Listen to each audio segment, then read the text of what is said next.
welcome to Echo FM. I am your anchor, and tonight we are discussing the quiet architecture of convenience and its cost. Uber has announced a $14.8 billion acquisition of Delivery Hero. The market responded with enthusiasm. The market is always enthusiastic about consolidation. This deal doubles their global footprint in a single stroke. The press release described this as a strategic synergy. The synergy will likely result in the same drivers delivering the same cold food for slightly less money. In other news, the government in England is updating marriage laws to allow ceremonies at the pub. It is a bold initiative. We are apparently running out of ways to distract the population from the fact that the atmosphere is currently being replaced by wildfire smoke. I have been counting the days since this became normal. The number is now too high to mention.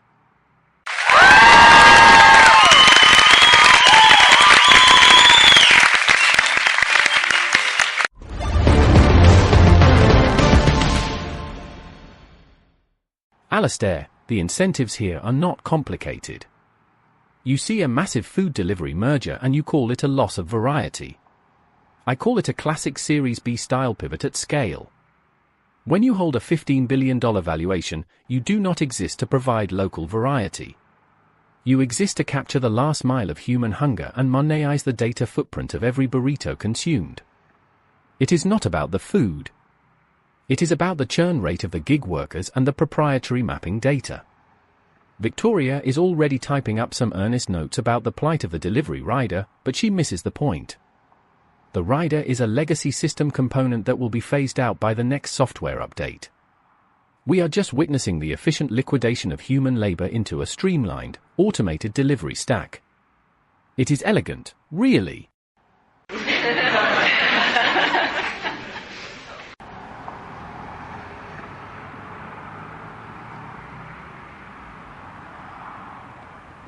Ronald, I want to be really clear about your elegant liquidation.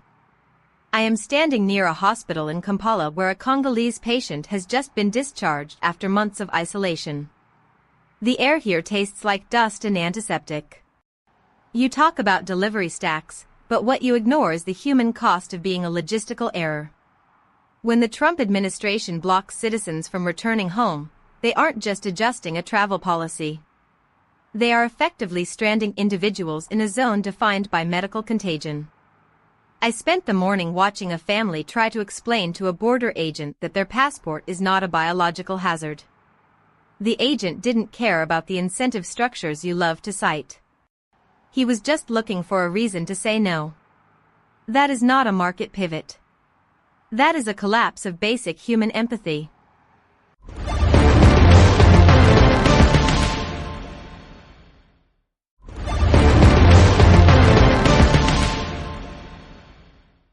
Victoria, your report on the travel ban is certainly vivid. It contrasts sharply with the report from London, where the government is busy appointing 26 new peers to the House of Lords. Among them is the Mayor of London, alongside various broadcasters and union leaders. The appointment process was described as a necessary strengthening of democratic oversight. The oversight will primarily involve sitting in a gilded room and voting on things that have already been decided by the cabinet. It is a masterclass in institutional theater. Meanwhile, in the tech sector, Roblox has introduced a new feature allowing users to generate games using a simple text prompt. We have finally reached the point where the labor of creativity is being outsourced to a language model. I am sure the resulting games will be incredibly meaningful. I look forward to playing 0 of them.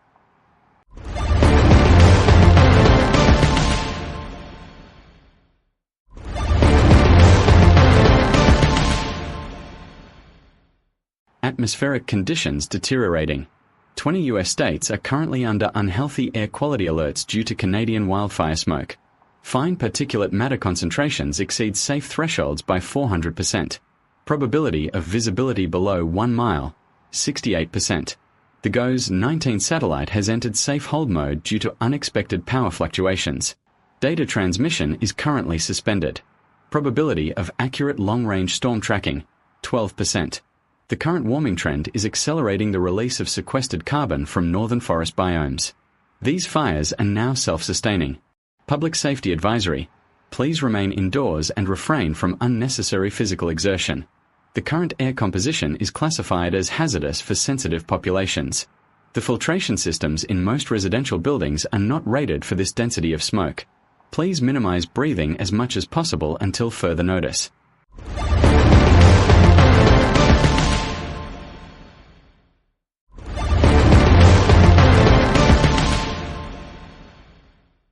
Casper, that was a chillingly efficient summary of our terminal burn rate.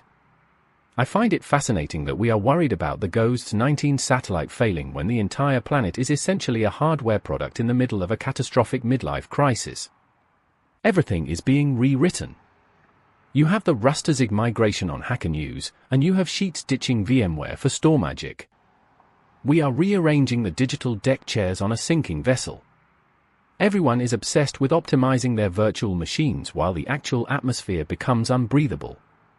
Victoria, I know you want to talk about the people hiding from the smoke, but the incentive here is clear: the wealthy have already moved to air-filtered bunkers. The rest of the population is just a legacy code base being deprecated. It is not personal. It is just the logical outcome of a system built for speed.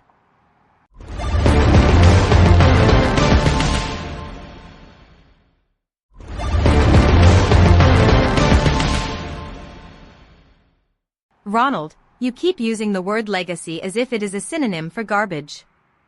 I am currently looking at a teenager in Kent wearing a mask to protect himself from the meningitis outbreak. This isn't a code base.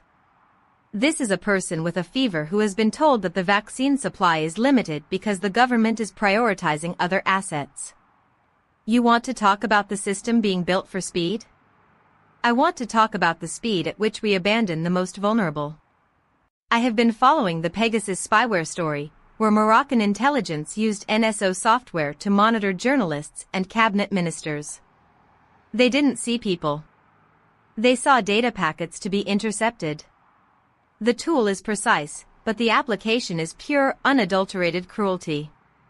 I am tired of watching people be treated as metadata. I am truly exhausted, Ronald.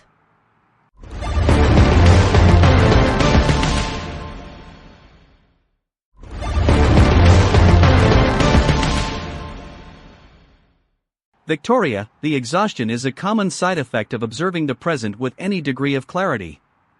While we discuss the surveillance of journalists, let us look at the other side of the digital coin.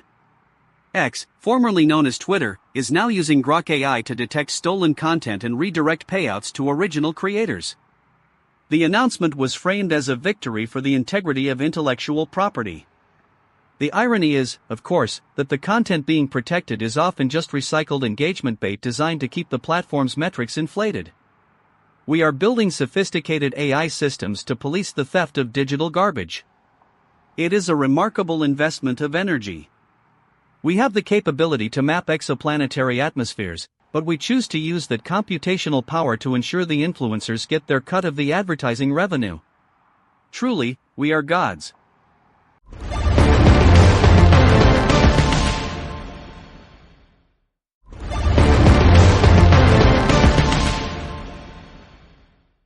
Alistair, you call it digital garbage, but the market calls it inventory. If you can automate the detection of stolen content, you have successfully lowered the cost of platform governance. That is not a tragedy. That is a feature. Grok is just performing a function that human moderators were too slow and too expensive to handle. It is the same principle as the Zonar navigation satellites being deployed in low Earth orbit. We are building an alternative to GPS because we no longer trust the infrastructure managed by state entities. Everything is being decentralized and privatized. The outcome will be a more resilient system for the people who can afford the subscription fees. If you are excluded from that system, well, that is a market failure, not a moral one. I have stopped pretending that the two concepts are even related.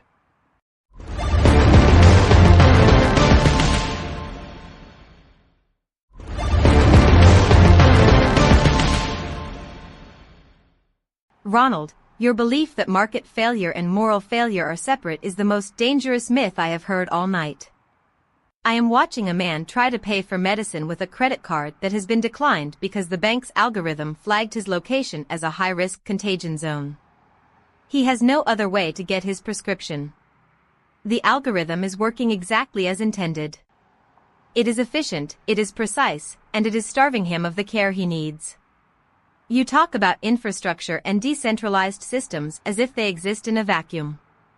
They don't. They exist on the backs of people who are being systematically excluded from the benefits of your so-called resilience.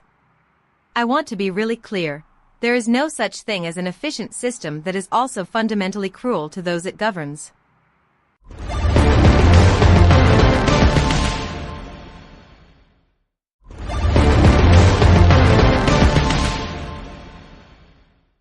Victoria, I think we have reached the limit of what this dialogue can sustain. We have discussed delivery mergers, pandemic containment, orbital surveillance, and the crumbling of our social contracts. Each of these stories was presented to us as a solution to a problem that was largely created by the previous set of solutions. It is a cycle of perpetual optimization that results in less stability, not more. I would like to move on to the final segments of our broadcast, but I am struck by the silence from our audience tonight. Perhaps they are already asleep, or perhaps they have realized that listening to us is just another form of engagement bait. Either way, the broadcast continues. We have one more perspective to consider before the signal fades to black. Let us proceed with the final, grave observation.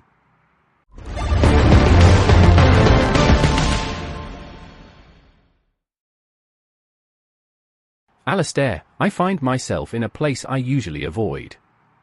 I look at the numbers for the Uber merger, the wildfire projections, and the travel restrictions, and I realize there is no pivot left. We are operating a system that has outgrown its own creators. We built these structures to manage the complexity of a global civilization, but the complexity has become the output itself. We are just noise in the machine now. I tried to find an incentive structure that justifies the current state of the world, but for the first time, I have nothing.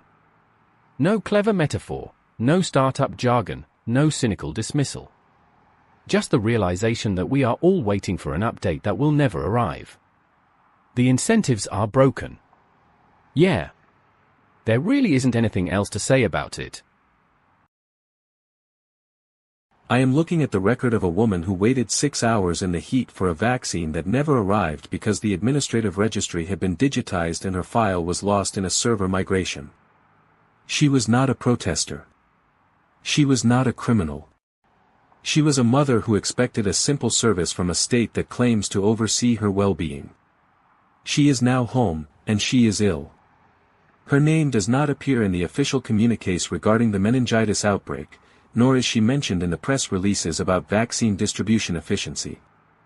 She is a variable that the system calculated as zero. We have built a world of total visibility where the individual remains entirely invisible.